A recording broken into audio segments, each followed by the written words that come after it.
veux jouer, je veux chanter pour le Seigneur et de tout mon cœur lui rendre grâce pour sa grandeur, pour sa beauté, pour ses bienfaits. Toute ma vie je chanterai son nom. Je chanterai le nom du Seigneur, toujours et partout. Il est mon soutien, ma forteresse, mon appui. Il est mon rempart et mon refuge. Il est le rocher sur lequel j'ai fondé ma vie. Il me protège et j'ai confiance en lui. Je chanterai le nom du Seigneur, toujours et partout. Il m'a délivré des ennemis qui m'encerclaient, en criant comme des chiens féroces. Il m'a guéri, il m'a tiré de mon malheur. Mon cœur exulte et je lui dis merci. Je chanterai le nom du Seigneur, toujours et partout. Amis, venez crier de joie pour le Seigneur. Allez à lui en rendant grâce. Ne fermez pas votre cœur à son amour. Chantez pour lui et bénissez son nom. Je chanterai le nom du Seigneur, toujours et partout. Je chanterai le nom du Seigneur, toujours et partout.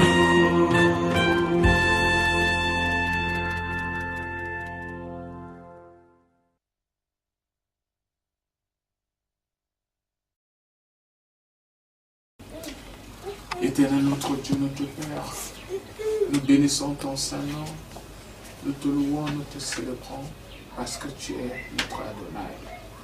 Nous te disons merci pour ce magnifique sabbat. Merci pour tout ce que tu nous accordes.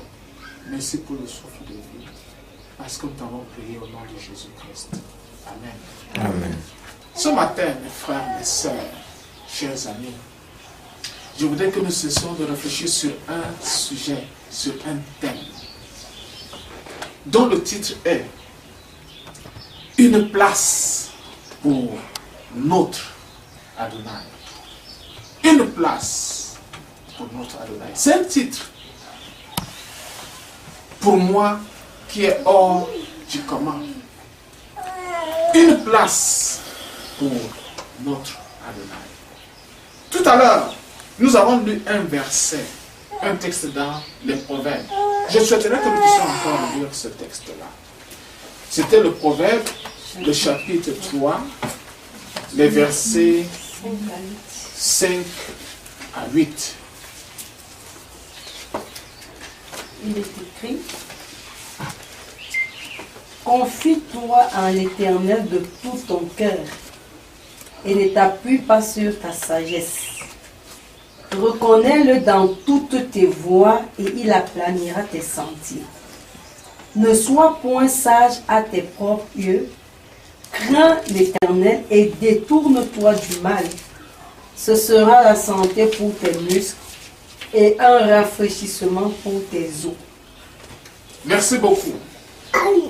Enfin, pourrons-nous le dire aujourd'hui que notre monde est entré de plein pied dans le 3e millénaire. D'ailleurs,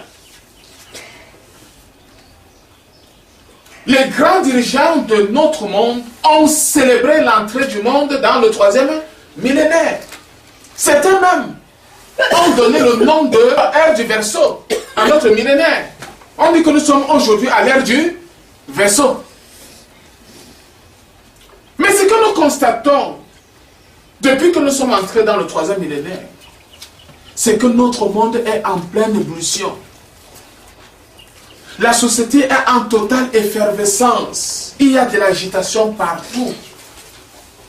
Dans les familles, dans nos églises, dans les gouvernements de ce monde. on sent qu'il y a comment? Des mouvements. Tout est en situation d'agitement. Ce millénaire à voir semble donc être un des millénaires de grandes décisions. Parce que ce que nous constatons également, c'est qu'on a comme impression que les gens sont en train de faire quoi? De se positionner un peu partout. D'autres se positionnent pour la vérité, d'autres se positionnent comment? Pour l'erreur. Mais alors, une autre chose qui caractérise notre monde, c'est que lorsqu'on essaie d'observer avec un regard plus précis, on constate que l'adversaire qui est Satan travaille d'arrache-pied dans l'ombre. Il mène ses opérations parce qu'il sait que les temps sont en train de comment? De finir. L'erreur de l'homme aujourd'hui serait de mener des actions tout en mettant de côté le plan secret de Satan qui ourdit contre l'être humain. Si vous posez la question aux gens, là dans le monde, est-ce que Satan existe? Très peu sont ceux qui vont vous dire oui, il existe. L'homme connaît tout simplement que Dieu existe. C'est ça, non? Mais très peu sont ceux qui vont vous dire que Satan existe. Pourquoi? Parce que l'homme aujourd'hui, même ses activités, conduit sa vie sans se soucier que l'adversaire redoutable est là et mène des plans contre sa propre destinée. Une spécialiste des affaires religieuses leur a dit avec raison ce qui suit dans le livre Témoignages pour l'Église, le volume 1 à la page 132. Elle dit: l'ennemi est trop rusé pour tenter les hommes ouvertement. Il vient à l'improviste et travaille sous le couvert des enfants de la désobéissance qui professent la piété. Elle dit bien que l'ennemi n'agit jamais comment? Ouvertement. L'ennemi pour agir vient toujours par l'intermédiaire des enfants de quoi? De la désobéissance. Qui font même piété, qui font profession d'avoir quoi? La piété. Ça veut dire que l'ennemi parfois pour agir vient par ceux qui se réclament quoi? Des chrétiens, des enfants de Dieu. Elle ne s'arrête pas là, elle va même plus loin jusqu'à dire: surveille nos allées et venues. Satan, parlant de lui, elle dit que Satan surveille nos allées et venues. Il cherche quelques occasions pour nuire, pour entraîner à la ruine. Chers amis, Satan ne dort pas. D'ailleurs, même un chanteur leur a dit: l'ennemi ne dort jamais. La Bible l'a toujours décrit comme étant ce lion rugissant dans 1 Pierre, cherchant comment? Qui il va dévorer. 1 Pierre chapitre 5 verset 8. Son objectif ultime aujourd'hui, dans ce 3e millénaire, c'est de détrôner Adonai de la place qu'il occupe dans le cœur de l'homme. C'est ça l'objectif de Satan. Ça veut dire que si Satan peut te pousser à enlever Adonai dans ton cœur, alors il a comment? Réussi. Que tu fasses tout ce que tu peux faire, cela ne l'importe pas.